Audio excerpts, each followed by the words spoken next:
Vivimos ahora en un mundo diferente, lleno de casas, edificios, carros, gente por todos lados, diversidad de pensamientos y matices.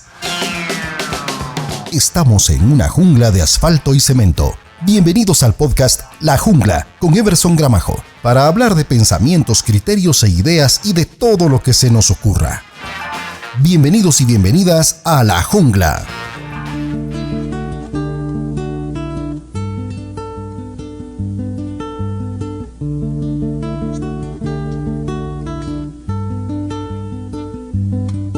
Te propongo que no olvides el pasado. Te propongo que me ayudes a buscar donde diablos se quedaron escondidos sin querer. Tanta risa, tanta chispa, tanto ser. Te propongo, sé que puedes. Amigos y amigas, bienvenidos y bienvenidas nuevamente a este programa. Hoy tengo una personalidad bastante reconocida en Quetzaltenango. Ya lo vieron ustedes en la portada de este programa. Tengo el enorme gusto, placer, honor de tener aquí frente al micrófono al maestro Otto Mora. ¿Cómo estás, Otto? Qué gusto saludarte. Pues hablar de tu persona es hablar de muchos años de música, especialmente entre tantas cosas que haces también dentro del área laboral, propiamente fuera de la música.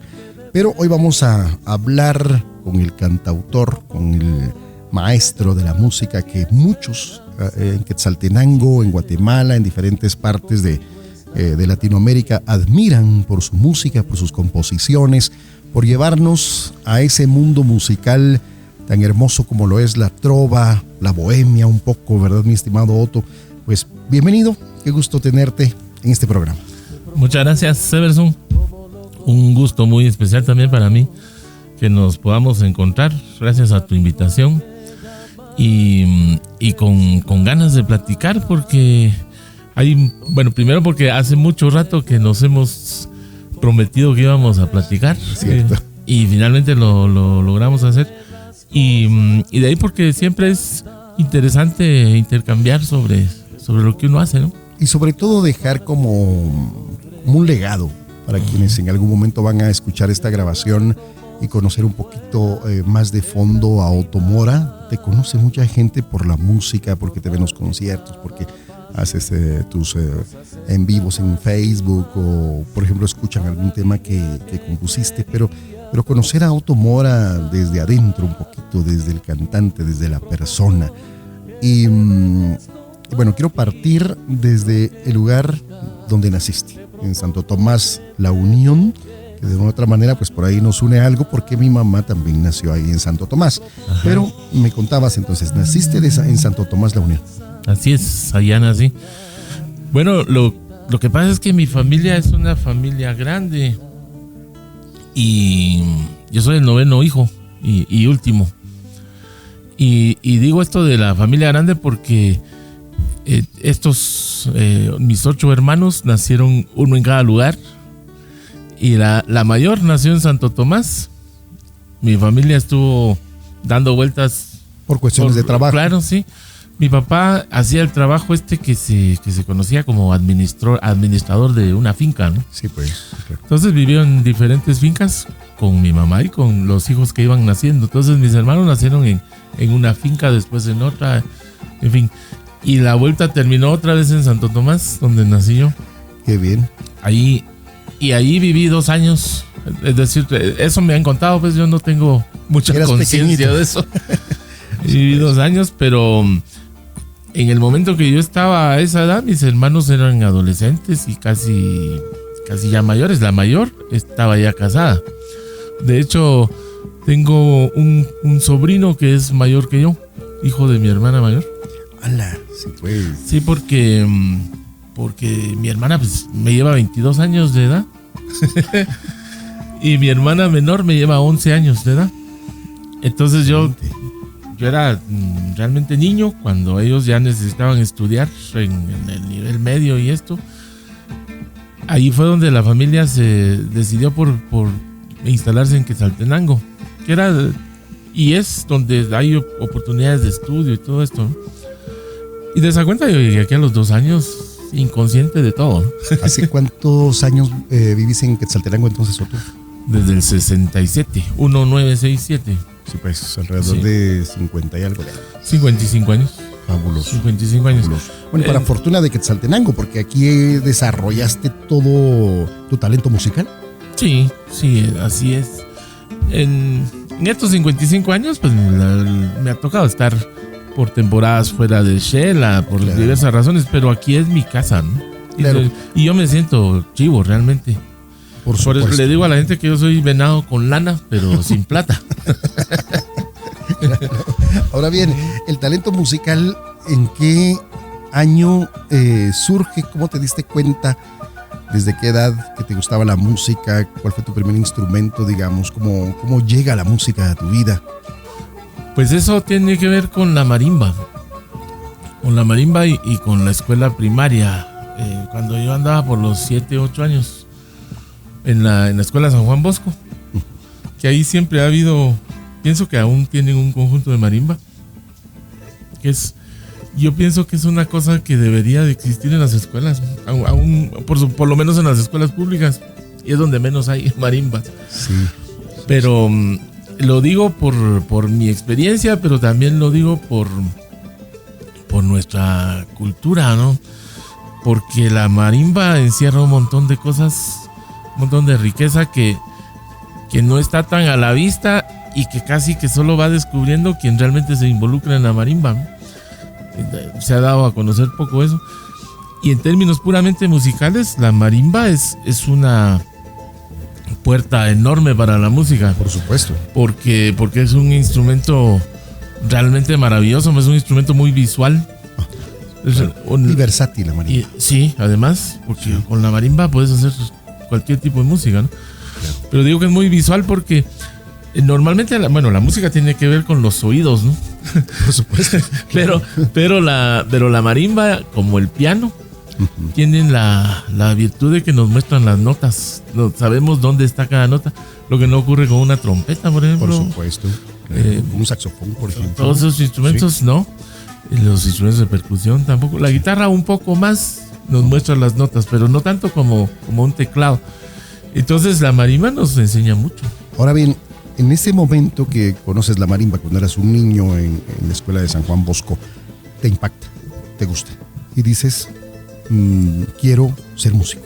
A partir de ahí, un poco. Yo llegué un poco. No lo puedo decir así de manera definitiva porque también las condiciones en que yo conocí la marimba tenían siempre una parte, voy a decir, adversa. Porque esta es una parte simpática al final de cuentas de esto. El maestro de marimba de la escuela, un señor de apellido Oliva, no sé si era Don Goyo Oliva, murió ya hace mucho tiempo, ya un señor de avanzada edad, ¿no? Entonces ya enojón y nos pegaba con las baquetas en la cabeza. Pues los típicos maestros de enojones, sí, estrictos. Y bueno, y como la marimba viene y el aprendizaje de la música tiene que ver con la repetición, etcétera, ¿no? Bueno, entonces el que no podía recibía sus baquetazos. Yo recibí muchos baquetazos. Entonces eso me alejó en algún momento. Me asustó un poco en ese momento. Sí. No obstante, sí me di cuenta que tenía, voy a decir, aptitud por la música. Y bueno, digamos, ahí quedó eso en esa edad. Y gracias. Luego de eso... Sí, perdón, Otto. Estamos en el Bistro 1912, al ambiente de este restaurante de Pepe de José del Busto. Aquí le enviamos un saludo cordial. Gracias, José del Busto, por la bienvenida a Bistro 1912. Así es que si escuchan algún sonido de tazas, pues estamos aquí al ambiente de este lugar muy hermoso, por cierto. Además, muy sabroso. Y sabroso, así es. Pues después de ese encuentro con la música, que yo sí lo reconozco como algo importante. Dije que no definitivo, pero sí muy importante. Pero después de eso, en ese mismo ambiente, estaba pasando algo interesante. Aquí debo mencionar a otra persona que para mí fue determinante en esto, que es Fernando López. Sí, El cantautor también. Sí, claro. Ajá. Porque Fernando ya estaba involucrado en la canción en ese momento. Pero Fernando es más o menos tu contemporáneo. Sí, no, de hecho yo soy 2 años mayor que él. Sí, pues. Y estudiábamos en la misma aula. Y tocamos en esa marimba. Pero él había dado ya algunos pasos adelante en la música. Ya tocaba guitarra, ya estaba cantando. Yo ya lo miraba como algo interesante, ¿no? Y después de eso, a donde nos instalamos a vivir, bueno, mi familia, que es aquí cerca de La Esperanza. Uh-huh, sí.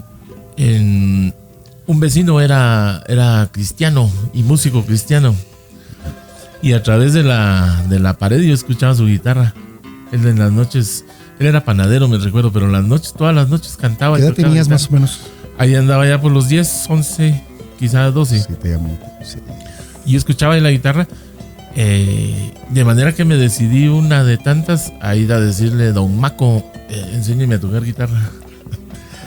Y él le ha encantado la vida, porque el papel de los músicos cristianos es multiplicar, digamos. Exactamente. Conocimientos. Estamos hablando de 77, 78 por ahí. Es decir, en tu familia no habían músicos. No hay músicos. Eres el único músico. Sí. Y gracias a este vecino te da el chispazo. Sí. Más lo que conté antes, ¿no? La marimba, Fernando López. Pero la posibilidad de tomar una guitarra y de ponerme a estudiar la guitarra, me la dio él. Sí, don Maco Mayén se llama. Que hoy vive en la ciudad capital. Nunca lo volví a ver. Y pues él cuando yo le dije: enséñeme a tocar guitarra, me dijo: sí, con mucho gusto, hombre, bienvenido. Y me facilitó lo que en aquellos tiempos era lo que había para aprender guitarra, que era el método de Ramírez Ayala, un libro mexicano, donde se aprenden los rudimentos de la guitarra, ¿no? Que cómo se afina, que cómo se pulsan las primeras cosas, los primeros acordes. Y me dejó su guitarra casi por 1 año y su método. Y yo recuerdo que él se consiguió otra. Y ahí fue la cosa. Eventualmente él me pedía, en ese año, me pedía que le mostrara qué hacía, qué avanzaba. Y afortunadamente eso realmente me enseñó. Es decir, yo aprendí ahí. Como digo, los rudimentos, pero eso es fundamental. De ahí para acá, hubo épocas entre esos 12 años a 18 años que fui haciendo pausas con la guitarra. No siempre pude dedicarme a la música. A la música de manera continua. Y en esas pausas que hiciste, mi estimado Otto, de cuando te mostraron o te prestaron esta primera guitarra, la que enciende esa chispita para el Otto Mora que tenemos hoy. Bueno, cuéntanos rápido, ¿qué pausas hiciste hasta poder llegar y decir: bueno, ahora sí voy a hacer música? Porque llega un momento en el que se toma la decisión de decir: bueno, quiero hacer música, quiero escribir, quiero componer. Sí, así es. Llega ese momento. Bueno, esas pausas que te cuento, primero tienen que ver con aquello de que la guitarra era prestada. Claro, y es que también eras muy jovencito, tenías 10 años más o menos, ¿no? 12 años, 10, a esas alturas andaba por los 12 años. Bueno, hubo el momento que debí devolver la guitarra. Entre otras cosas, la razón era que yo no tomé el camino entonces de hacerme religioso. Exacto. Entonces la guitarra ya no pudo permanecer conmigo. Pues me quedé en pausa, digamos. Era un periodo en que yo estaba estudiando en el Limbo.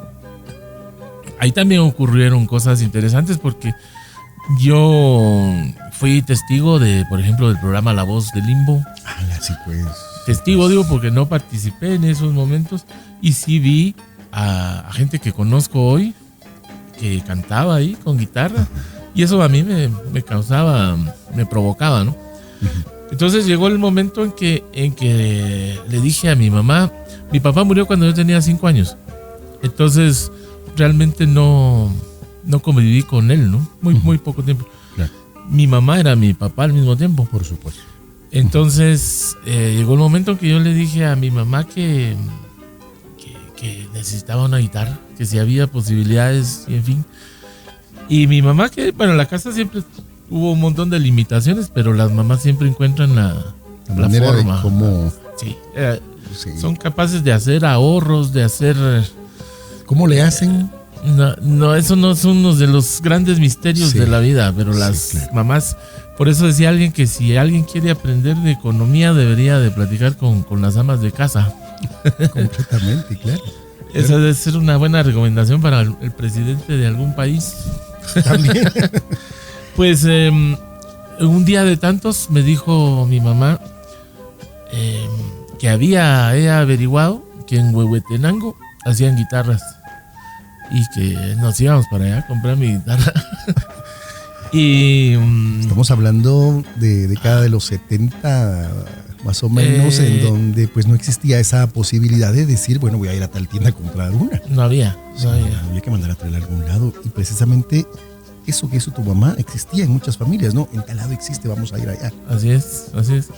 Yo creo que ahí estamos hablando como del 80, al final Ya de del los 80. 70. Sí, Pero se mantenían esas circunstancias. claro. Yo recuerdo que una vez que tuve la guitarra, aquí en Shela solamente había un lugar donde conseguir instrumentos musicales y cuerdas para guitarra.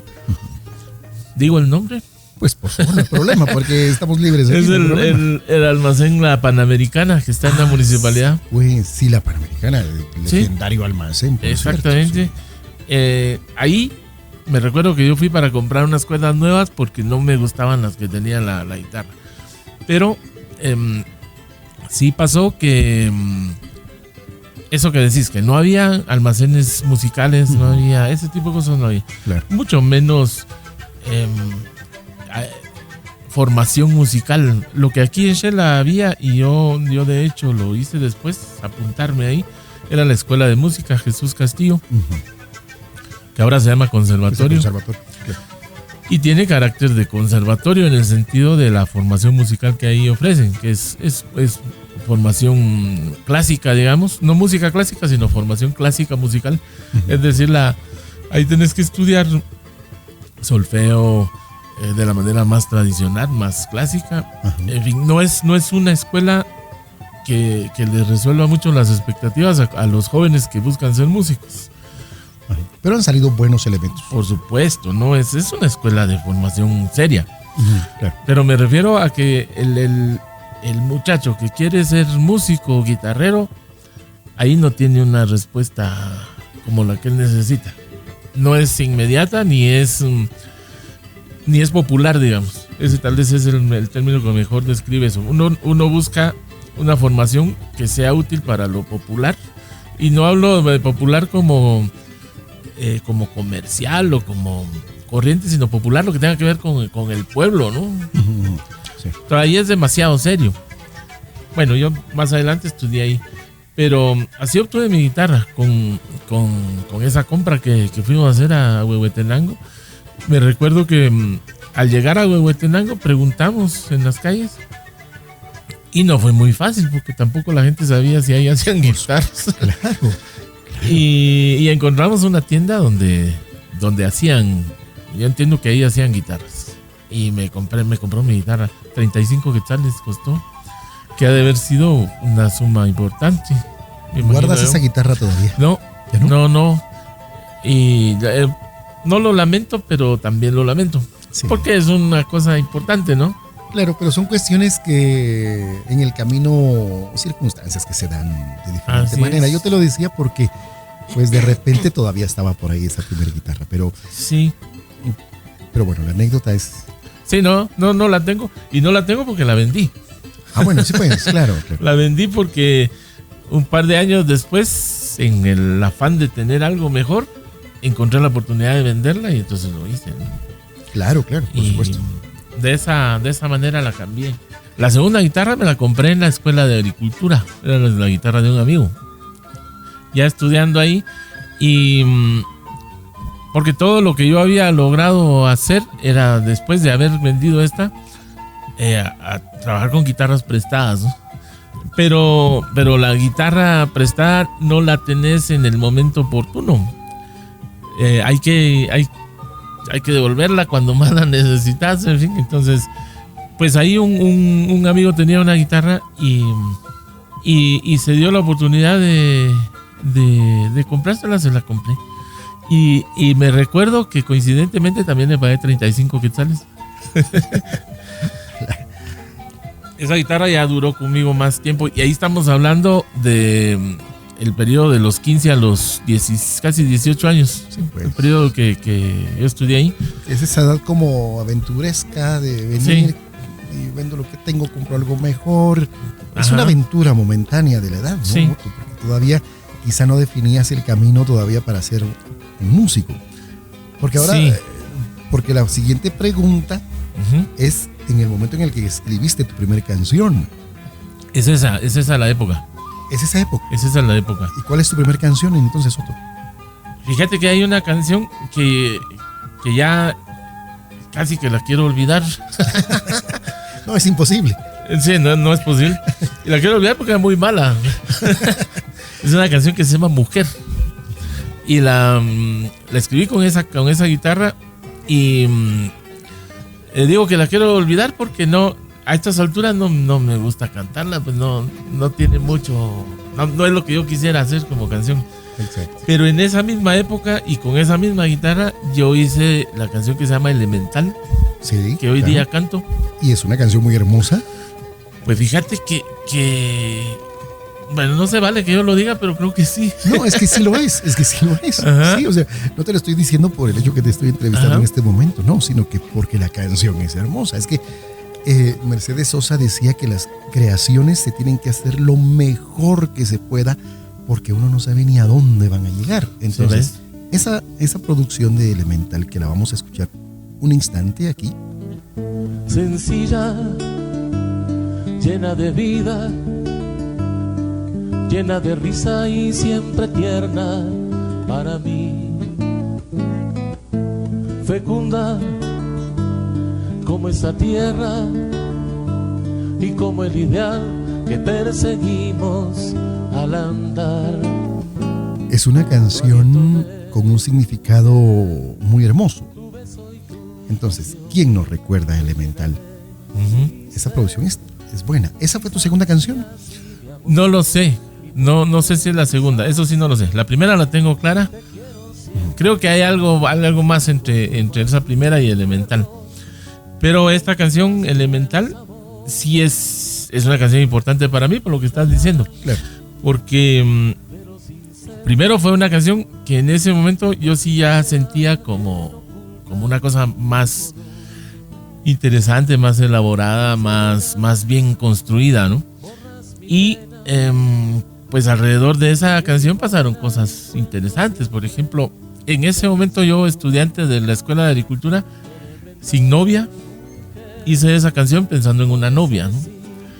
Y entonces cuando ya tuve una novia, le dediqué esa canción, Mujer.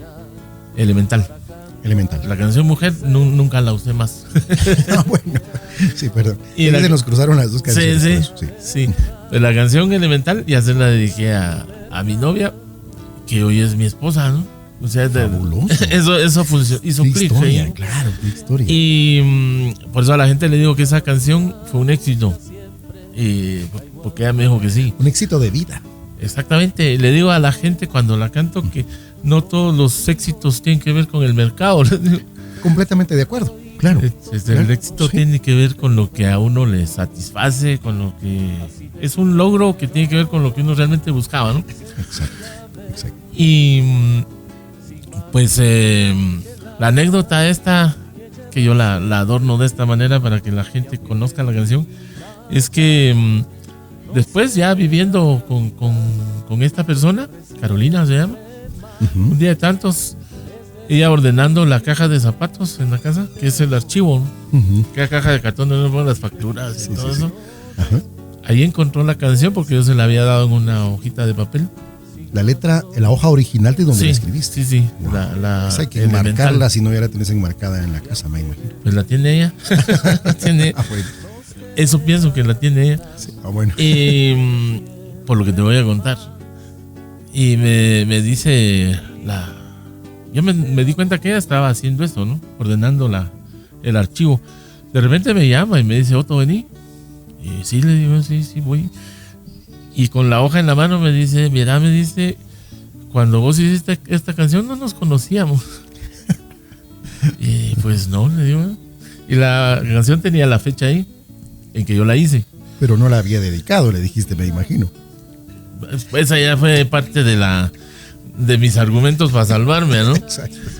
Lo cierto que eso fue un pleito, ¿no? Porque ella me dijo, no, pues no me conocías, ¿cómo es que me decís que esta canción es para mí si tiene varios años antes? Bueno, entonces aquel éxito se volvió un fracaso. Ya tuvo su parte nublada. ¿Ves? Sí. Entonces, lo que les he contado a la gente es que todos esos problemas de pareja siempre tienen una parte muy interesante que se llama reconciliación. Completamente, sí. Nosotros de esa reconciliación tuvimos un hijo. Y más adelante tuvimos otros 2 pleitos de semejante tamaño. Bueno. Somos 5. Excelente, excelente. Pues esa es elemental. Y pues esa canción, yo digo que es una de las razones por las que yo realmente me fui convenciendo de que tenía algo que ver yo con las canciones. Y pienso que no inmediatamente, pero unos años más tarde, sí me llegó el momento en que yo decidí personalmente, yo voy a hacer canciones. Es decir, a mí me toca hacer canciones. Claro. Muy conscientemente lo decidí. Eso fue ahí por los 18, 19 años. ¿Y la tendencia fue la trova? Sí. Es decir, ¿Te gustó la trova? mi Desde el concepto inicio. de canción era ese. Es decir, una canción que tuviera un contenido lírico con bastante sentido, digamos. Claro. Que tuviera una intención, que tuviera un hilo, una temática, que tuviera como consecuencia para quien la oyera que dijera, qué interesante lo que dice este cantor. Sí. Esa era mi... Claro, que tenga sentido social, digamos, romántico, que Sí. tenga empatía. Sí. Las razones que hay atrás de esa convicción tienen que ver con la música que yo oía, ¿no? También. Porque toda esa época de que yo conocí la guitarra hasta ese momento que estoy diciéndote, yo tuve contacto con la música de Alberto Cortés, por ejemplo, de Perales, que Perales está en el limbo de lo comercial y lo muy poético, ¿no? Exacto, sí. Pero Joan Manuel Serrat, algunos cantores suramericanos como Víctor Jara, Sí, pues. chileno, y eso ya tiene que ver con, digamos, con la canción Comprometida, ¿no? Claro, te generan un criterio más social, por eso Sí. te decía, en cuestión de realidad social. Exactamente. Y ya ligados con Víctor Jara, entonces hablamos de Mercedes Sosa, de Violeta Parra, Sí, claro. de Soledad Bravo, Exacto. etcétera. Sí. Ese tipo de música yo la fui escuchando. Ujú. Por ejemplo, yo no escuchaba música en inglés. Y hasta hoy día he escuchado muy poca música en inglés. Ahora que escucho, siento que me perdí de muchas cosas interesantes. Porque, Es otro mundo la Sí. música en inglés también. pero he conocido bastante música. Tonadas que yo oí de joven que nunca escuché con más atención. Y hoy que tenemos más facilidad de acceder a ellas, pues las he escuchado, las he traducido, etcétera. Ahora me doy cuenta que ahí hay una riqueza que yo no conocía, ¿no? Sí, o lo que pasaba con el mercado mexicano, que a veces cantaban en español versiones que originalmente surgieron en inglés, por ejemplo. Sí, que lo exactamente, hizo sí. César Costa. Yo me he Enrique encontrado con Guzmán, mucha sí, música así. Claro. Y en fin, entonces se descubren otras cosas, ¿no?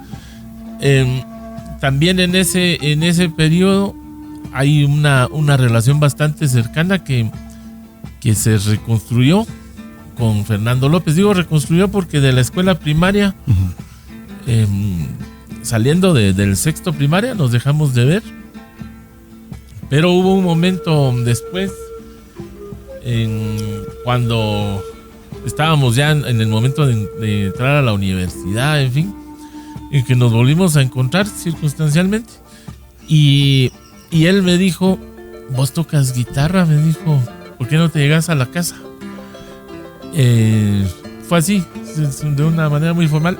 Yo llegué a su casa y ese día nos pasamos 5 horas tocando y cantando.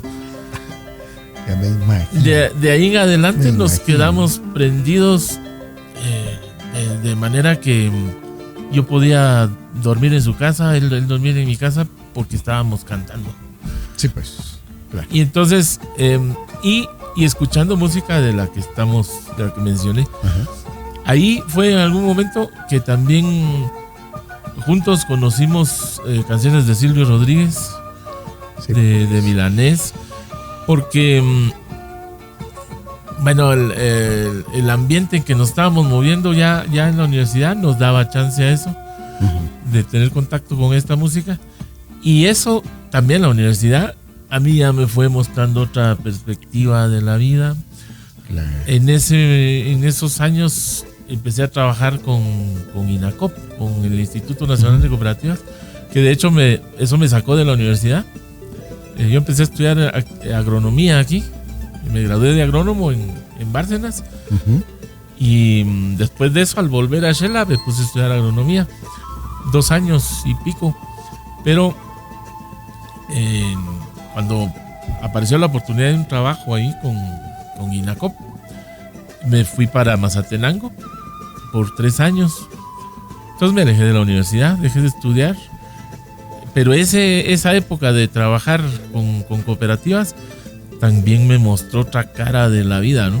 Trabajar con organizaciones de gente que vive en el área rural, la problemática que viven ahí, sus luchas, en aquel entonces, por ejemplo, ocurrió todo aquello de aquel famoso padre Andrés Girón. Sí, pues. Aquellas grandes caminatas en reclamo de tierras que se iban a pie desde Suchitepeques al Palacio Nacional. Y él marcó ese estilo de protesta, el padre Girón, digamos, como para hacer una anécdota de él un poquito. Pero también marca, digamos, esa ruta musical tuya, la que te hizo crecer, la que te está haciendo crecer hasta el momento. Sí, por eso lo menciono. Tiene que ver con eso. Mi experiencia de trabajo con INACOP me dio ciertas líneas de interés, digamos, de pensamiento, de acción que tienen que ver con eso. Y tanto así que cuando yo volví a la universidad ya no quise estudiar agronomía porque estaba en otras cosas, entonces estudié economía. Pero a esas alturas yo sí ya pensando en que debo cantar y debo hacer canciones, ¿no? Ahí es donde por esa época apareció tal vez un poco, unos 3-4 años más adelante, apareció el contacto más adelante. Iba a mencionar al grupo Kenchas, pero eso fue realmente más adelante porque eso es cerca del año 90. Sí, pues, sí. Pero antes de eso apareció el contacto con ese tipo de grupos. Que incluso... que eran digámoslo así, entre comillas, los grupos universitarios que se dedican, bueno, a la fecha obviamente, a cantar música de protesta, digamos, por ponerle un nombre, pero es música que tiene social, ese sentido, digamos, social, claro, de realidad social, le llamo yo. ¿Sí ves? Sí. Pues en la universidad está la estudiantina. Claro. Sí. Yo nunca fui parte de la estudiantina, porque no era exactamente el sonido de la estudiantina lo que me gustaba, pero sí lo que hacía la estudiantina me interesaba, ¿no? Eso que dijiste, sus planteamientos. Exacto, sí.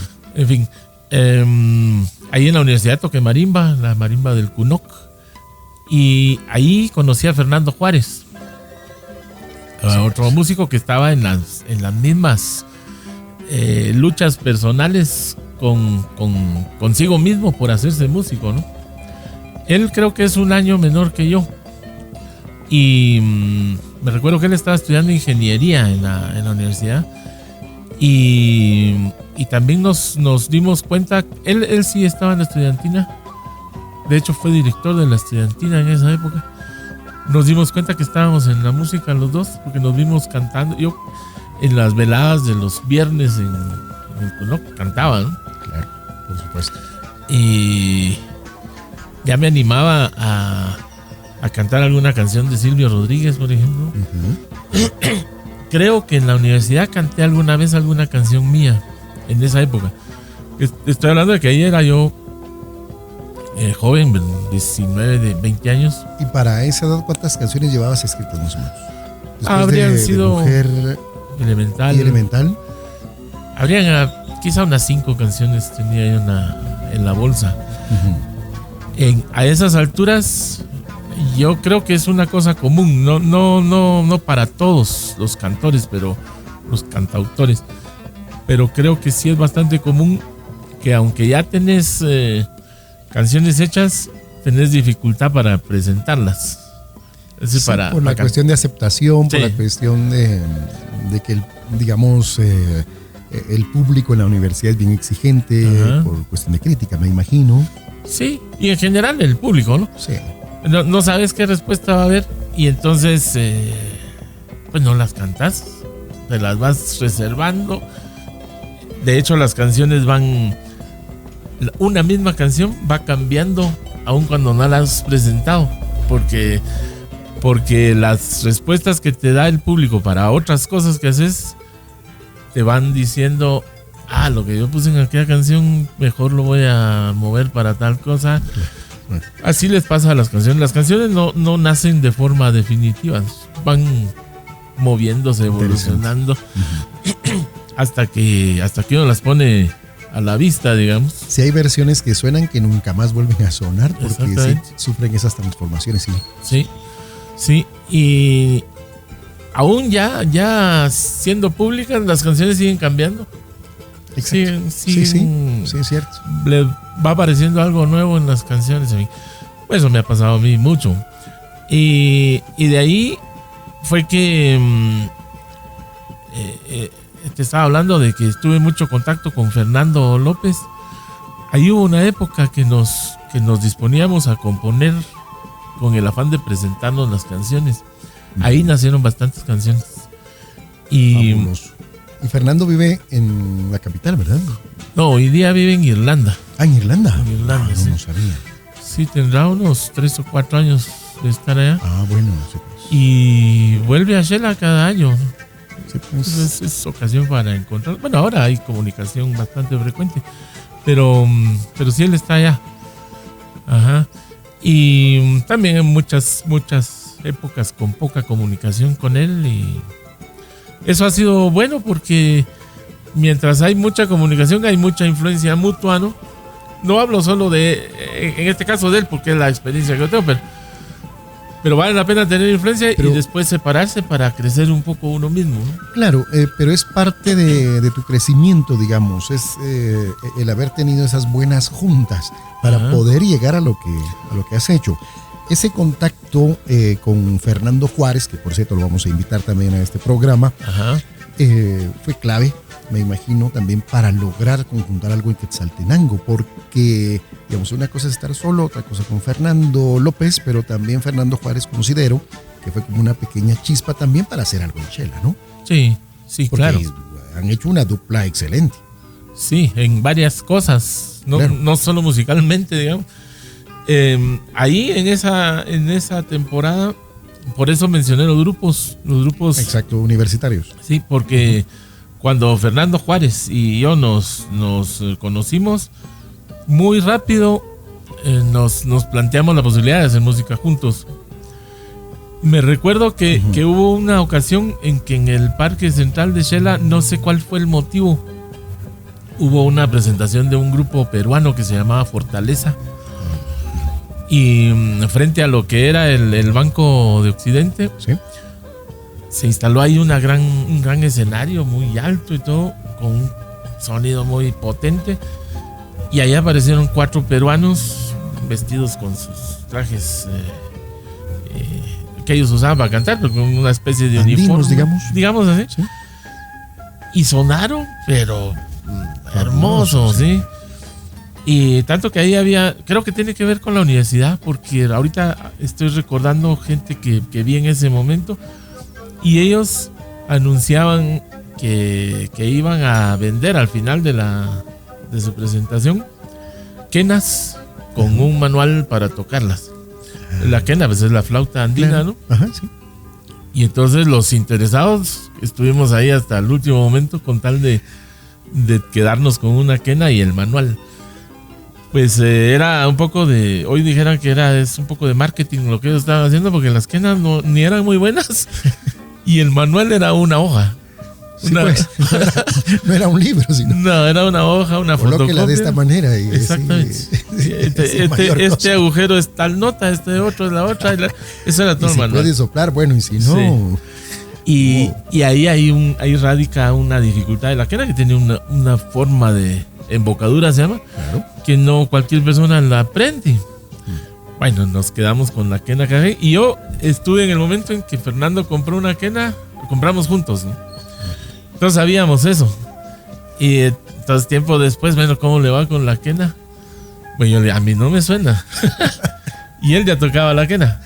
De hecho, Fernando es flautista hoy día y todo. Sí, es cierto. Y hoy ya me suena a mí la quena. Yo puedo tocar quena. ¿Al final de los años? Al final de los años voy a tocar. Ahí te cuento que nunca me gustaron los instrumentos de viento. Sí, pues. Por alguna razón. Pero yo tengo esa quena. Esa quena que compré ahí la tengo. El manual no. y entonces, pues días después nos dijimos, toquemos algo juntos. Ya Fernando tocando la quena y entonces yo tocando la guitarra. Y rápidamente nos hicimos de un repertorio de unas 5 o 6 piezas. Sí, pues. Claro. Y con la genialidad que se andan los dos. Creo que hasta pocas son 5 canciones. Pues sí, al final de cuentas puede ser que sean pocas. La cosa es que nos dijimos, veamos a dónde vamos a tocar esto, a un restaurante. Sí, pues. Que era lo inmediato. Sí. Y me recuerdo que en aquel entonces solo se sabía que había música en vivo en el Marux. Sí, pues. Atrás del hospital privado, por ahí. Exacto, sí. Y había una área cantante. De la cervecería, ¿verdad? Exacto. Sí. Había una cantante que hoy no recuerdo su nombre. Yo tampoco. Era muy, muy simpática ella. No sé qué se hizo. La vi mucho tiempo después yo cantando en La Luna. Y ella estuvo ahí toda la jornada oyéndome. En fin. A partir de eso, con Fernando Juárez nació un grupo que llamamos Caudal. Y era un grupo de música andina. Nos buscamos otros músicos. Bueno, y teníamos esa idea de la música andina porque además de que él tenía la quena ya sonando bien, yo tenía un charango y un cuatro, que son 2 instrumentos de cuerda, ¿no? Claro. Y esos 2 instrumentos, no sé si aún los tiene, pero eran de Fernando López. Que él no sé por qué tenía esos instrumentos, porque realmente no ha sido muy inclinado a la música andina, Fernando López. Pero él vivió mucho tiempo en Guatemala, estudió antropología. Y en Guatemala hubo una época también en que esa música se difundió bastante. Había una escuela que se llamaba Emprofola, donde se enseñaba charango, quena, todo esto. Sí, pues. Yo me imagino, porque nunca lo pregunté, que de por ahí tenía él esos instrumentos, pero en algún momento me los prestó y se quedaron conmigo por años. Esos instrumentos yo incluso creo que todavía sonaron con los quenchas en algún momento. Después los devolví. Y entonces en el grupo Caudal, que se llamaba Caudal, porque Fernando López musicalizó un poema de Miguel Ángel Asturias que se llama Caudal. Y eso lo cantábamos nosotros ahí. Excelente. Y a ese grupo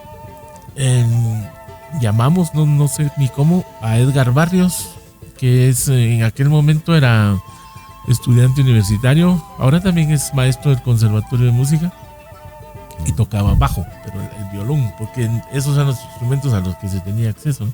Sí, pues. Y Henry López, que era un maestro de agronomía que fue a tocar percusiones. Entonces nos hicimos 4 y hacíamos el grupo Caudal. Y recuerdo que tocamos en varios sitios. Incluso fuimos al Centro Universitario de Mazatenango, al Punzuro, y algunas cosas así. A esas alturas yo andaba haciendo canciones. ¿Ya cantaban tus canciones? No. Todavía no. No. Pero sí escribías. Sí. Cantábamos Caudal. Esa canción la Sí, ese tema. Pero agregado a eso, digamos, aún así todavía no cantabas tus canciones, las que tenías escritas. No las cantábamos. No nos cantábamos. Era más trova. Era más música latinoamericana, decíamos en ese momento. Sí, pues. Digamos que se le decía música andina a lo que tenía que ver directamente con las quenas, los charangos. Eso te iba a comentar que es más por cuestión de instrumentos, ¿verdad? Y por la región y origen que tiene esa música, que sí son los Andes, ¿verdad? Digamos la cordillera y todo esto. Pero decir música latinoamericana ya implicaba cantar música de protesta, sobre todo, y canciones, porque la música andina tiene una buena porción de música instrumental. Exacto. Más que canciones. Y entonces con música latinoamericana ya estábamos hablando de cantar a Víctor Jara, a Mercedes Sosa, incluso los guaraguao, que son música latinoamericana. Y bueno, entonces eso hacíamos. Con el grupo Caudal conocimos al grupo de los hermanitos Rodríguez, que era la semilla de los quenchas. Exactamente, sí. Y los conocimos precisamente en la universidad. No porque todos estuviéramos estudiando, porque ellos eran jovencitos, sino en una actividad universitaria ellos fueron a cantar. Pero ellos ya eran músicos. Sí, porque ellos son músicos desde niños, por ejemplo. Sí, hablando exactamente. De Edson, Sí, ahí hay otra parte de la historia que también nos vincula. Ahorita que dijiste que ellos eran músicos desde niños. En Xela, hoy día existe la Escuela de la Marimba en la Casa de la Cultura, ¿no? Sí, tengo entendido que sí. Además está en el Centro Intercultural con el maestro Taracena. Ya, entonces es el 2. Bueno, sí. Pues sí, creo que más con el maestro Taracena. Creo. Bueno, el asunto es que en el más o menos en el 81, 82 nació la escuela esta de la Escuela Municipal de la Marimba en la Casa de la Cultura, y ahí el maestro era Chepelepe y era Natael Monzón, el marquense. Maestrazos los dos, ¿no? Sí, claro. Y a esa, que recientemente murió Chepelepe acá en Xela, ¿no? Sí, lamentablemente. Sí. Que dicho sea de paso, es de la época de oro de La Voz de los Santos, con tu tío Darío. Así es. Darío Samayoa, sí. Pues en ese entonces fue que los hermanitos Rodríguez, que eran Danilo, Edson y su hermana Lourdes. ¿Gabriel también? Gabriel era muy pequeño. Sí, Gabriel es el pequeño. ¿verdad? Sí, era muy pequeño. Fueron alumnos de esta marimba, de esa escuela de la marimba. Y Fernando Juárez también. Pero Fernando ya un poco mayor, ¿no? Mayor que ellos. Y en esa época los Almacenes Pais organizaban un festival de marimbas escolares, que era a nivel nacional, donde había marimbas. Yo estaba en la marimba de la Escuela de Agricultura y nos encontramos en Guatemala en el festival de marimbas Pais con esta marimba de los niños de Xela, porque ellos incluso ponían unos banquitos en el suelo para pararse y alcanzar el teclado. Danilo y Edson usaban eso. Y bueno, entonces desde ahí tuvimos que ver, pero no sabíamos. Para esa época estábamos en qué año? 81, 82. Sí. Y eran los niños prodigios de Xela, una cosa así se decía. Realmente hay esa semilla creció mucho porque Danilo Rodríguez hoy día es un musicazo, ¿no? Sí, es un musicazo. Que necesitamos un espacio también con Danilo para hablar de eso, porque Danilo ha hecho muy buena obra musical en Quetzaltenango. Claro. De todo tipo de música, música para películas, etcétera. Incluso tuvo un grupo de jazz, por cierto, muy ¿Cómo bueno. no? ¿Sí ves? Sí. Y bueno, ahí fue cuando nos relacionamos la primera vez, pero sin saber mucho que nos estábamos relacionando. Era la circunstancia del festival, ¿no? Pero más adelante acá, ya con el grupo Caudal, donde yo estaba con Fernando Juárez, y ellos con el grupo de los hermanitos Rodríguez, que así se llamaba, nos encontramos y nos dimos cuenta que hacíamos música muy similar. Entonces nos dispusimos a hacer algunos intercambios, nos reuníamos a ensayar. Sí, pues, ya hubo clic para hacer algo. Sí. Y ocurrió que el grupo Caudal se nos fue desarmando. Primero creo que Henry ya no participó, después Edgar, y nos quedamos solos Fernando Juárez y yo. Y no sé en qué año organizaron los Rodríguez, pero ahora llamándose Quenchas, un concierto en el Teatro Municipal. Solo eran los Rodríguez entonces en ese momento. En el origen del grupo, sí. ¿Y de dónde surge el nombre Quenchas? La historia que yo conozco es que un tío de ellos, médico, Colacho le decían, murió también hace algunos años, inventó el nombre. ¿Lo inventó? Sí, les dijo, bueno, lo inventó, es una especie de acróstico, un anagrama creo que se llama esto, de quenas, charango y zampoñas. Oh, interesante, entonces, no sabía, pero... Sí, así hizo el nombre. Creativo. Claro. Sí. Así nació el nombre. Y entonces me parece que en ese concierto estaban estrenando el nombre, Quenchas. Y entonces anunciaron el concierto, y como no se había oído el nombre de Quenchas, bueno, no es esa la única razón, pero no se había oído el nombre de Quenchas, hubo muchísima gente que fue a ver el concierto. Yo lo fui a ver. Y eran en el Teatro Colas. Y la entrada costó $1. Pero se llenó el teatro. Y cuando veo yo el que aparece el grupo Quenchas, aparece Fernando Juárez ahí. Ah, ya estaba Fernando. Es decir, no te dijo que ya... No me enteré. Lo hizo a escondidas. Ah, bueno, no Fernando. Sé. Pero de pronto aparece Fernando Juárez ahí y el grupo sonó muy bien. Y pues entonces era el grupo Quenchas. A partir de ahí apareció el grupo Quenchas. Y bueno, entonces eso confirmó para mí que el grupo Caudal ya no existía. Sí, pues, ni sabías que se había ido el otro integrante. Sí, pues. Claro. El nombre Caudal yo lo había propuesto, también me quedaba yo con el nombre. Bueno, meses después, me recuerdo que yo trabajaba en Fundap, la ONG esta de acá, y de repente una mañana de tantas me dicen, fíjese que lo busca un señor. Y cuando yo lo vi, era mi maestro de tercero primaria, don César Rodríguez. Y ¿qué tal, tío? Me dice, no sé por qué mucha gente me dice tío. No me dicen otros y me dicen tío. Les dabas ternura tal vez.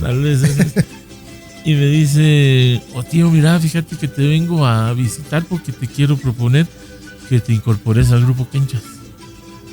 Ay, ¿cómo así? Sí, que aquellos han discutido y como saben que yo te conozco porque fui tu maestro de primaria, te traigo el mensaje y entonces espero que me puedas responder o que me digas cuándo nos respondes. De una vez le respondí. Y entonces el fin de semana siguiente estaba yo ensayando con ellos y en fin, y ahí me fui involucrando con ellos. Y esto, yo ahí sí llegué con la expectativa de ir a cantar mis canciones. Ese era mi interés. ¿Viste otra apertura, digamos, ya con el grupo Quenchas? Me la imaginé. Y empezamos a estudiar la música. Pero yo tenía que estudiar la música que ellos ya hacían, ¿no? Sí, pues. Y llegó un momento que yo les planteé, miren, esta canción yo la hice. Y pues no pasó mucho. Todos seguimos. Pero sí, ya con este grupo teníamos más posibilidades para ir a trabajar cantando a algún restaurante, alguna de estas cosas, que era otra vez el medio que teníamos a la mano. Y ahí recuerdo que lo hicimos en aquel restaurante que se llamaba Casa Grande, que estaba frente en la esquina opuesta al Cepelín. Ah, sí, claro. Fue un restaurante muy bonito, no sé cuánto tiempo duró. Nosotros estuvimos ahí quizá un año cantando los sábados y fue una época bonita, muy interesante, y fuimos aprendiendo, en mi caso aprendiendo lo que se hacía con los quenchas y eso nos generó demanda y muy buena demanda, por cierto. Sí, entonces nos pedían que fuéramos a cantar a una casa, tal cosa. Y me recuerdo que fuimos a cantar una vez al club tenis, a tocar y cantar. Cantábamos poco, pero cantábamos algunas cosas, canciones bolivianas, y esa vez terminamos bastante frustrados, fíjate, ahí en el club tenis, porque era me imagino que era una fiesta y había muchísima gente, y había una marimba y nosotros, y entonces nos tocaba alternar, pero la marimba retumbaba, ¿no? Tenía un equipo de amplificación muy bueno y nosotros nada. Entonces lo nuestro no se oía y nos frustramos, ¿ves?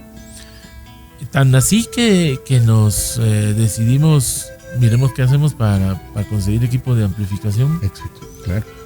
Lo que hicimos fue endeudarnos con estas cosas que prestan, que dan crédito, ¿no?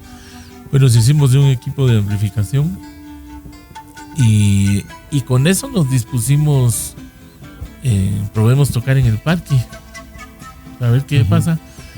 Y me recuerdo que había que pedir la autorización a la municipalidad y una serie de cosas, y que nos facilitaran electricidad, y tocamos la primera vez en la acera de la municipalidad. Y bien, mucha respuesta de la gente y todo. ¿En qué año se forman los quenchas más o menos, o en qué año llegaste entonces? Yo llegué en el 90. En el 90, sí. Sí, porque tuve el gusto de conocerlos como en el 93 más o menos, ¿verdad? Como grupo. Es posible. 94 más o menos. Sí. Interesante. ¿Y cuánto tiempo tocaron en el parque? Bueno, los domingos, claro. Esa pregunta puede responderse por domingo y por época. Bueno.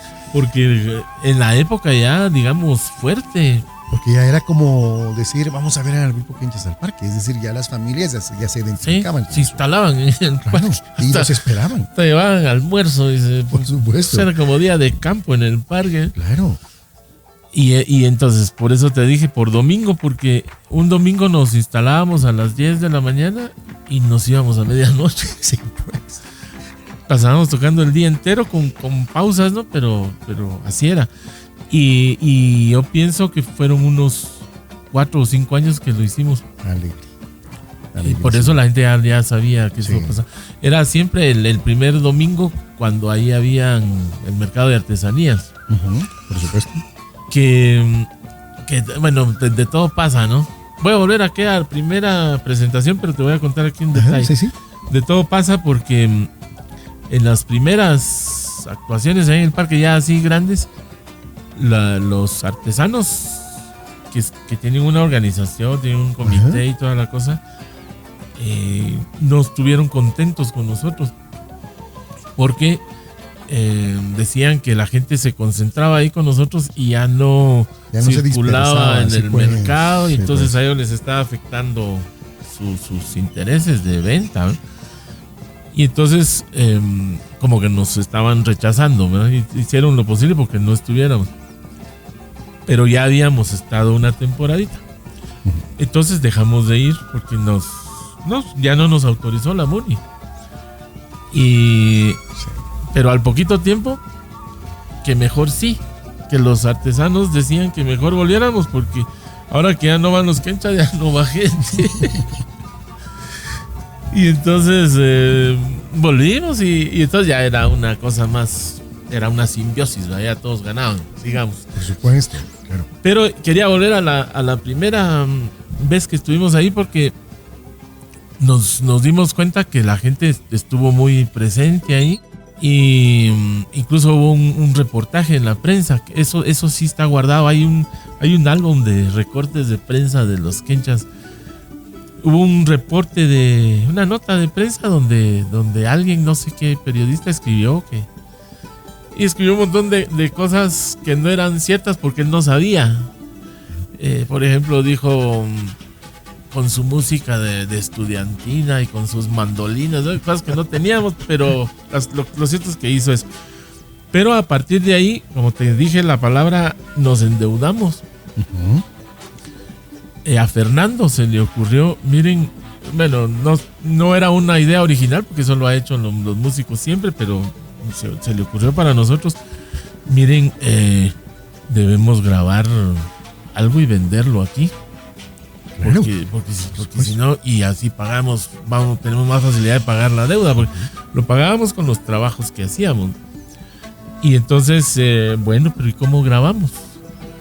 Entonces, Danilo era amigo del administrador del Teatro Municipal. Ajá. Eterno señor, ¿cómo? Emilio Quejivich. Él. Don Milo. Sí. Ajá. Y bueno, entonces hubo una comisión ahí para ir a hablar con él y fue el papá de ellos, en fin.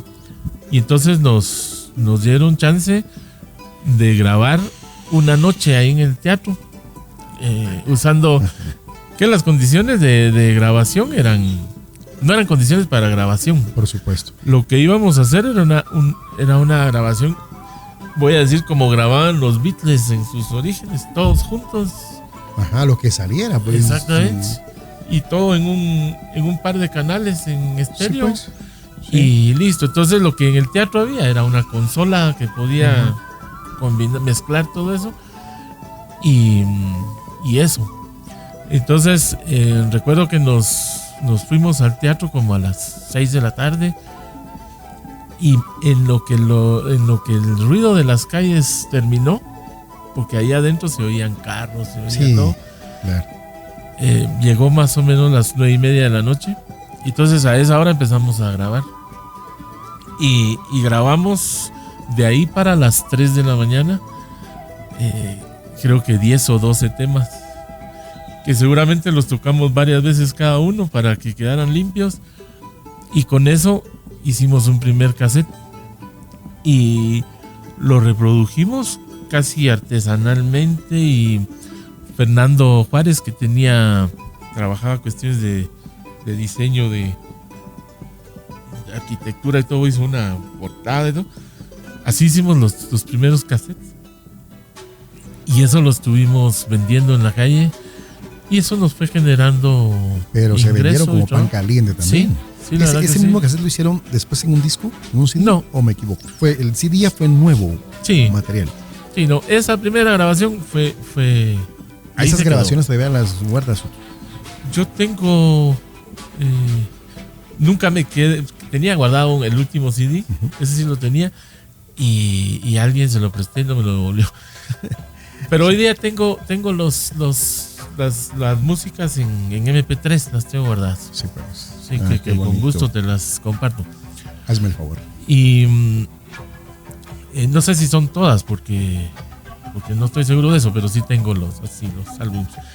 Y después de eso, ya sabíamos que esa era una opción, ¿verdad? Pero nos dispusimos a hacer una grabación más formal. Y la opción de grabar era en Guatemala, buscar un estudio de grabación. Y creo que otra vez Fernando Juárez llegó con la noticia de que aquí en Shela había un estudio de grabación. Don Pedro Son, no sé si lo conociste. No. Ahí en la Democracia, detrás de la farmacia que había ahí, la farmacia Democracia, creo, tenía él ahí un estudio de grabación. Él era un hermano de un pastor evangélico, si no estoy mal. Entonces el estudio tenía carácter de estudio para grabación de música cristiana. Fabuloso. De manera que no fue muy fácil que nos abriera la puerta. Una vez. Bueno, sé que sí, pues no se lo prestaron rápido, digamos. No. Sí, pues. No, y no era préstamo, ¿no? Era contratar el servicio. Claro. Pero una vez nos escuchó tocar, le gustó, le gustó y entonces ahí hicimos una primera grabación que se llamaba Altiplánico, que fue con música tradicional andina. Y eso que fue cassette, eso ya lo reprodujimos en Guate, donde venden estos equipos. No sé si allá lo adquiriste en Reza. En Reza, sí, ahí distribuyen estos equipos, claro. Y ellos sí, ahí reproducen cassettes y discos. Tienen como una multiplicadora de discos, digamos. Por lo menos en aquella época, no sé si ahora. Y de esa cuenta tuvimos nuestro primer cassette que nos servía para eso. Yo seguía con la inquietud de que debiéramos tener música propia en las grabaciones y en lo posible canciones. Entonces hicimos una segunda grabación, pero en ese ínterin yo estaba también con la inquietud de que si no habían condiciones para grabar aquí en Xela, nosotros mismos pusiéramos un estudio de grabación. Y lo hicimos. Lograron comprar todo ese equipo. Sí. Que ese fue el estudio Andes. Exactamente. Porque era un estudio grande. Sí, era una... Grande me refiero a la inversión también, ¿verdad? Así fue una deuda grande. Sí, tuve el gusto de conocerlo también ahí con Danilo. Sí. Es decir, en una parte es el equipo, que fue un equipo, para ese momento era lo más avanzado que había, que se grababa se llamaba High 8, unos cassettes pequeños que tenían 8 canales. Y eso eran módulos que podías tener, uno de 8, de 16, 32, etcétera. Nosotros teníamos 8. La gran consola de 24 canales. Es cierto. Pero después acondicionar el lugar, ¿verdad? Para la acústica, el tratamiento acústico, le dicen eso. En fin, todo eso fue grande. Y ahí vine yo, después de unos años, a caer en la cuenta de que yo era el mayor del grupo y que estaba trabajando con niños. Porque cuando yo tenía 25 años, que estaba más o menos en esa época, Edson tenía 15 y después 13 y 11, Gabriel, eran niños. Y ya estaban en los quinchas. Sí, yo en el año 90 para arriba. ¿Ves?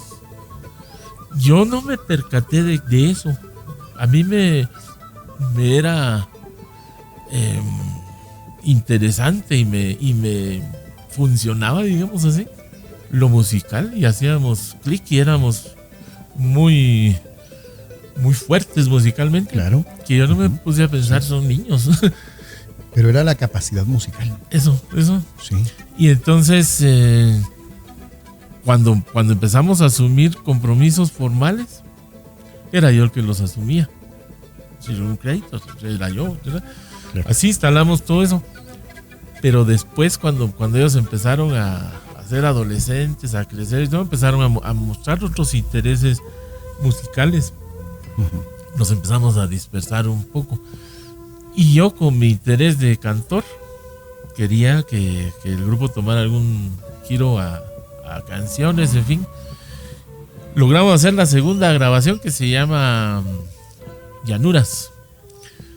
Y ahí el logro fue que hubiera un tema mío y un tema de Fernando Juárez, pero instrumentales. Y todo era instrumental. Hasta la tercera grabación hay 2 canciones mías, que es Elemental, y Hojarasca, que es otro tema de esa época, de las primeras canciones que yo hice. Hojarasca también es una canción que a mí me ha dado muchas sorpresas, fíjate, porque la gente la aprecia mucho. Cuando ha pasado el tiempo, las hojas pesan, los sueños lloran, pero aún saben volar. Van con el viento que las maneja, pero cantando igual.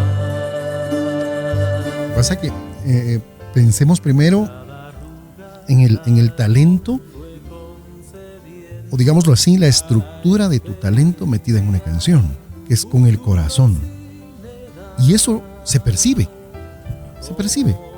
Es como un sexto sentido que te da la música, de decir, qué buena esa canción.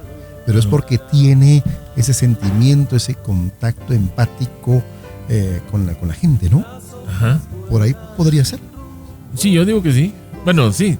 Es decir, en esa parte del contacto empático, ¿no? Sí. La empatía. Sí, yo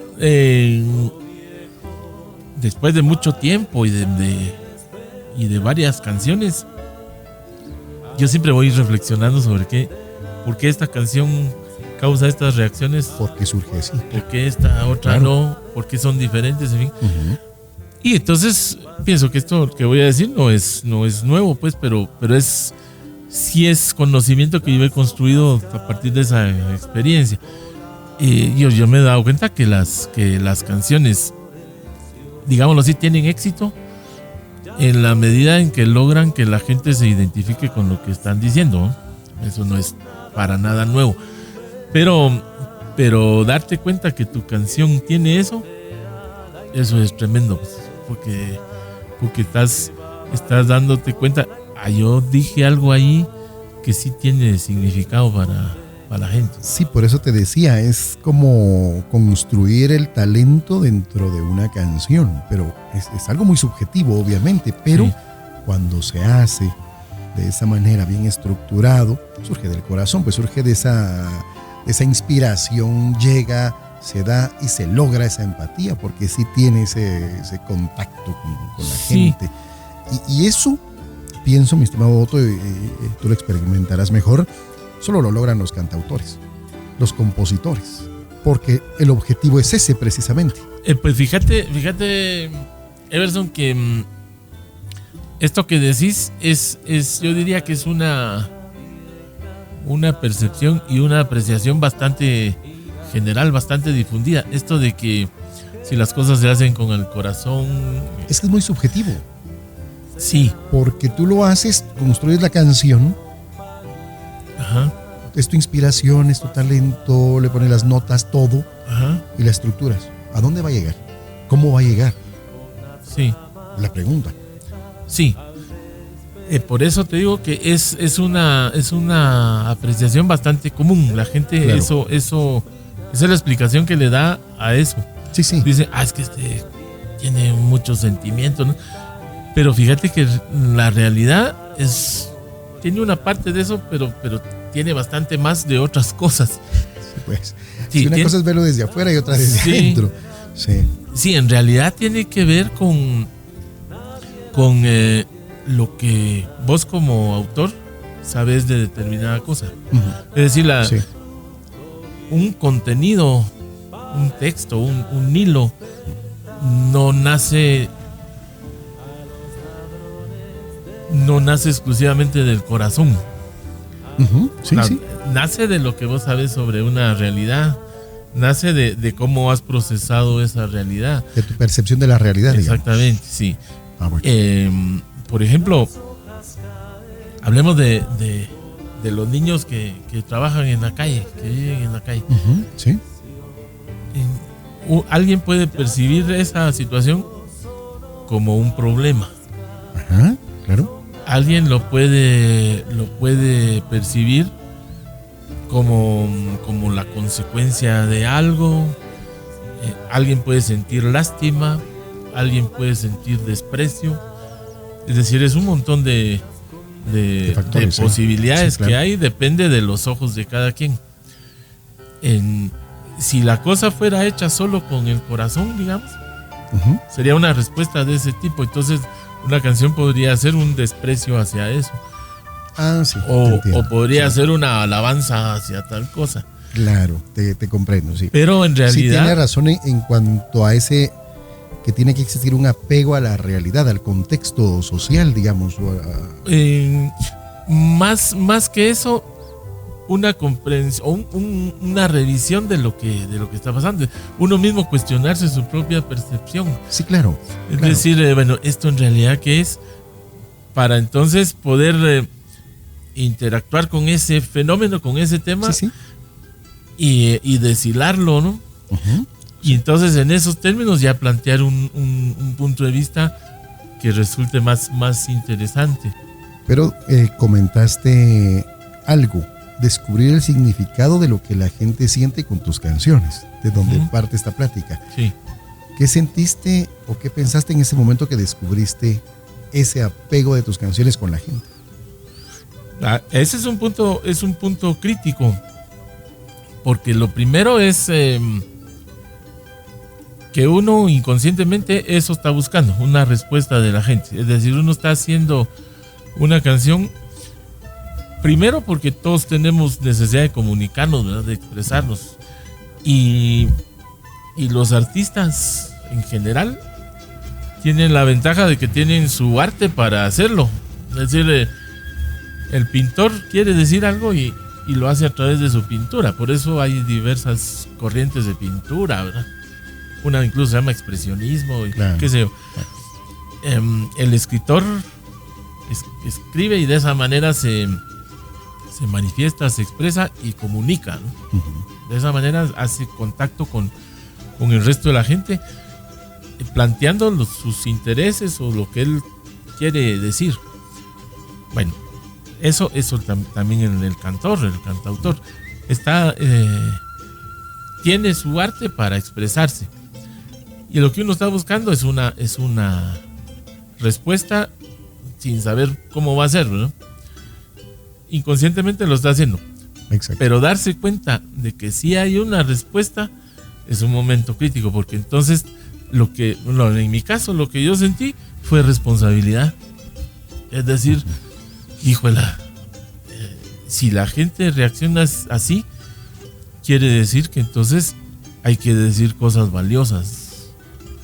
Si yo soy capaz de captar la atención de la gente y soy capaz de que la gente se detenga un rato de su vida para oír 3 minutos una canción que yo hice, yo tengo que ser responsable con lo que le estoy diciendo, ¿no?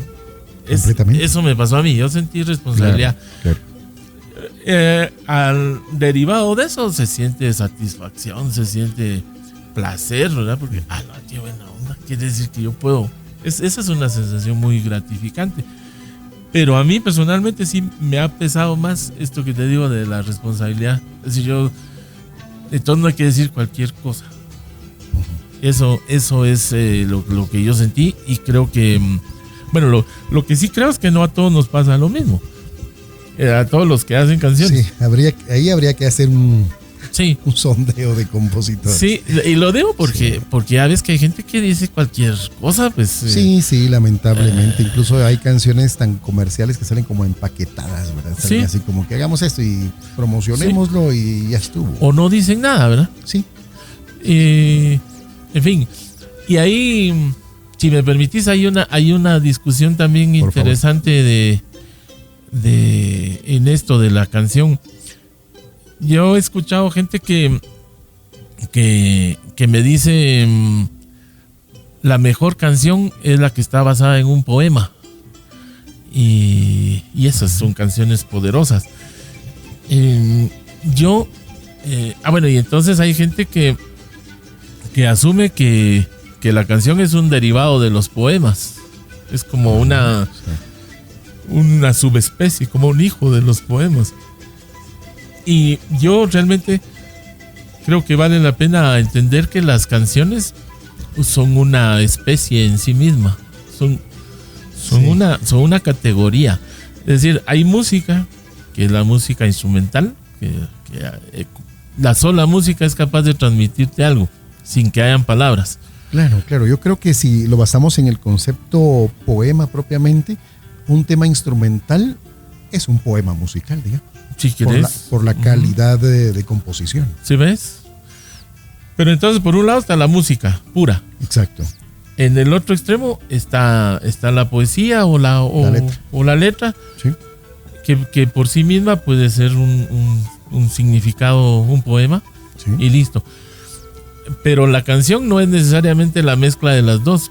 La canción es lo mismo. Sí, es una especie única. Digámoslo así, todos los poemas no pueden ser canciones. Exactamente. Pues, sí. Sin embargo, hay canciones que sí pueden ser poemas. Sí. o al revés, ¿no? Sí. Pero estamos hablando de que hay peras, manzanas y melocotones, ¿no? Pero no hay pera manzana junto, digamos. No, lo que sí pasa es que la música tiene la virtud de que puede combinarse con la literatura, con el texto. Completamente. Y ahí pueden hacer una canción, pero ese es un caso particular del asunto. Sí. Pero las canciones son una especie individual, porque las canciones tienen características que no tienen los poemas. Tienen una métrica distinta, tienen la posibilidad de la repetición. Exacto. Que un poema no lo tiene.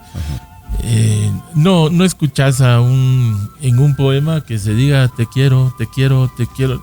Nadie declama eso. Algunos casos hay. Héctor Rodas me dijo a mí, yo no sé si es cierto eso, porque después lo he consultado y creo que no, pero me dijo, mira, si eso pasa, eso se llama alteración, me dijo. Habría que... No lo sé, porque yo tampoco estoy muy informado en esto. Pero una canción que podría estar armada con 5 líneas únicamente, y esas 5 líneas repetirlas muchas veces y te resulta una canción bonita, estética, interesante, y es simplemente eso. Claro. Entonces es una especie en particular, no son mezclados, ¿no? Bueno, eso era un paréntesis. Pero muchas gracias, Soto, por todo esto, de verdad. Ahora bien, bueno, ese recorrido con Quenchas, digamos, ¿se termina en qué año? Para mí en el 2000. En el 2000. Y del 2000 para acá, que ya pasaron 22 años. ¿Sí ves? 22 años. Ah, bueno, pero ¿por qué se termina con Quenchas? Un poco es la necesidad de cantar. Porque sí, para mí se hizo más fuerte la necesidad de cantar. Y ya en la práctica eso fue ocurriendo. En los Quenchas empezamos a cantar y a hacer música, solo que eso no quedó grabado. Yo con ellos hice 4 discos. Y en el tercero y en el cuarto, en cada uno hay 2 canciones mías. En el tercero está Elemental y está Hojarasca. En el cuarto está Canto de la Calle, y el disco se llama Canto de la Calle. Y está... Que la canción es hermosa, por cierto. Canto de la Calle es uno de los temas fabulosos. Que eso he recibido de esa canción. Con ese tema Canto de la Calle vamos a finalizar esta entrevista. ¿Qué te parece? De acuerdo. Y Te Propongo Cantar es la otra canción que está ahí. Hermosa canción. Y también. Después de eso... Ah, bueno, pero ya en la práctica, digo, es decir, cantando en el parque, en cualquier lugar, ya teníamos bastantes más canciones incorporadas al repertorio, no solo mías, sino canciones en general, siempre con el corte latinoamericano. Y eso pues a mí me iba aliviando, digamos, pero eso al mismo tiempo me iba estimulando la necesidad de cantar más. Entonces llegó el momento que yo les dije a ellos, fíjense que yo quiero cantar. Entonces me voy. Eso fue en el 2000. Y entonces me fui del grupo. Poco tiempo después se fue Fernando Juárez también. Sí. Pero el grupo continuó y hizo otro disco, el grupo. Ah, bueno. Hay canciones ahí en ese otro disco. Y ahí el grupo también se desintegró después de eso.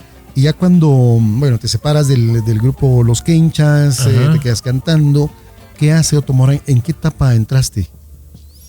Bueno, entonces, sí, en la idea de ponerme a cantar y en lo posible cantar mis canciones. Porque ahora sí ya sabía yo que habían canciones que habían tenido respuesta interesante. Exacto. Es decir, ya me había pasado eso. Mucho antes yo había decidido hacer canciones, te lo conté, como los 18 o 20 años. Pero ahora yo había recibido respuesta de la gente. Yo sabía que las canciones que yo había, por ejemplo, habían 4 muy a la vista ahí, que eran Elemental, que la gente quería. Claro. Hojarasca, que la gente quiere. Hojarasca es una canción por los viejos y hay comentarios en las redes sociales sobre esta canción que a mí me llenan mucho. Y Canto de la Calle. Y Te Propongo Cantar. Te Propongo Cantar era el tema de un programa radial después. En fin, bueno, entonces en esa situación estaba yo después. Bueno, ahora yo quiero cantar. Y el camino que yo encontré fue cantar en los cafés, en los bares de acá. Pero componiendo canciones siempre. Sí. Y Otto, ¿has hecho alguna grabación tuya? ¿Algún disco o tienes las canciones en plataformas musicales? Sí. Bueno, para empezar, mi afán siempre fue hacer eso. Uh-huh. Hacer registro de las canciones, ¿no? Y nunca lo pude hacer de manera sistemática, ¿no? No me dispuse 2 meses de trabajo o 6 meses de trabajo para tener un álbum terminado. No lo podía hacer, ¿no? Mis condiciones de vida no daban para eso. Lo que sí hice fue grabar una canción, después de un tiempo grabar otra canción, porque esto que se llama la producción musical realmente requiere tiempo y recursos, etcétera. Aquí está el estudio Andes, que es donde yo pretendía hacerlo. Un par de canciones he grabado ahí. Realmente no todo lo que yo hubiera querido. Pero lo fui haciendo así. Entonces, después de un par de años, tuve el material suficiente para tener un disco. De hecho, esa grabación tiene un nombre que nunca se puso un disco, se llama Reflejos. Bueno. Y ahí hay varias canciones. Ahí estaba ya un registro más específico de hojarasca, etcétera. Y para esta época, ¿en dónde podemos escuchar tus canciones? Hoy, que no son esas grabaciones que he mencionado, sino que son grabaciones más recientes y más con carácter de trovador. Cuando digo eso, es guitarra y voz. Exacto, sí. Hay una serie de videos en YouTube donde están la mayoría de las canciones que yo he compuesto. Hay muchas que no están ahí, pero muchas que yo he compuesto están ahí. Y también hay muchas canciones de lo que se dice covers de autores de la trova, ¿no? En YouTube. Pero también en las plataformas, en Spotify, en Deezer, en todo, yo creo que hay alrededor de unas 30 o 40 canciones mías ahí. Excelente. Si buscan Otto Mora. ¿O estás como Otoniel? No, Otto Mora. Otto Mora. Otto con 2 T's. Ajá. Excelente. Sí. En realidad mi nombre es Otoniel, pero siempre me han dicho Otto. Otto, para mí ha sido un verdadero gusto y todo un honor tenerte en este programa con estas grandes experiencias. De verdad que me he quedado fascinado de conocer a Otto Mora, este cantautor quetzalteco, nacido en Santo Tomás La Unión, pero de pequeñito se lo robó Quetzaltenango para beneficio nuestro, y aquí está. Esperamos que hayan muchas producciones para el futuro, Otto, y te deseo yo en lo personal todo lo mejor. Muchas gracias, Everson. Igual un gusto poder platicar de todo esto. Hay cosas que hoy he recordado. Es decir, pues para eso es este programa, para tratar de recordar y tratar de ver un poquito más de fondo cuál ha sido tu trayectoria. Porque escuchamos a Otto, lo vemos y ahí está, pero ¿de dónde nace? ¿Cómo surge? ¿Cómo se da ese chispazo para meterse al mundo de la música? Pues es algo que hoy queda aquí. Y muchas gracias, Otto. Gracias, Everson. Ahí estoy a la orden para cualquier otro hilo que queramos tomar. Por supuesto, y este espacio es para ti también. Y bueno, nos vamos a despedir entonces con este tema. ¿Con cuál que dijimos? ¿Canto de la calle? ¿Canto de la calle? Bueno, entonces aquí está. Canto de la calle para despedir esta entrevista. Soy Everson Gramajo Samayoa y hoy tuvimos al maestro Otto Mora. Gracias, Otto. Gracias, Everson. Somos un llanto sin cura al empezar. Somos la ilusión, la luna al caminar. Somos lo que pocos quieren recobrar, que parece fácil de olvidar, lo que no hace falta en el hogar, lo que no es de amar. Somos la esperanza verde sin hablar. Somos una espera fiel de humanidad. Somos cada día sería un nuevo despertar, un espacio más que reclamar, una forma simple de cantar, muchas vidas más. Somos mucho más que sueños. Somos mucho más que historias. Somos mucho más que un tosco caminar, mucha vida junta en un lugar, cicatrices antes que jugar. Somos el candor. Somos mucho más abiertos. Somos mucho más aliento. Somos mucho más que lo que pretende la piedad. Somos fuerza y somos realidad. Somos mucho más que la verdad.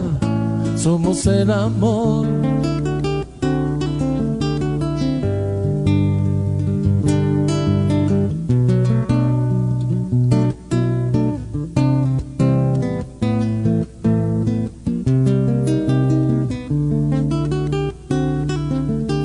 Somos unas manos viejas sin edad. Somos el futuro crudo en libertad. Somos el silencio cruel de soledad, la mirada dura que al pasar nos roba los sueños sin pensar, nos quita sin dar.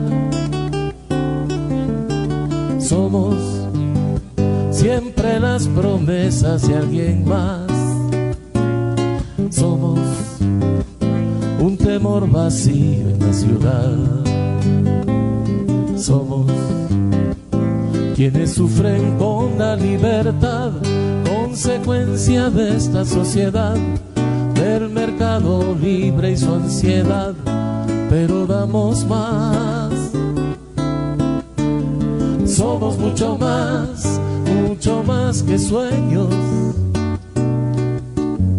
Somos mucho más que historias. Somos mucho más que un tosco caminar, mucha vida junta en un lugar, cicatrices antes que jugar. Somos el candor. Somos mucho más abiertos. Somos mucho más aliento. Somos mucho más que lo que pretende la piedad. Somos fuerza y somos realidad. Somos mucho más que la verdad. Somos el amor.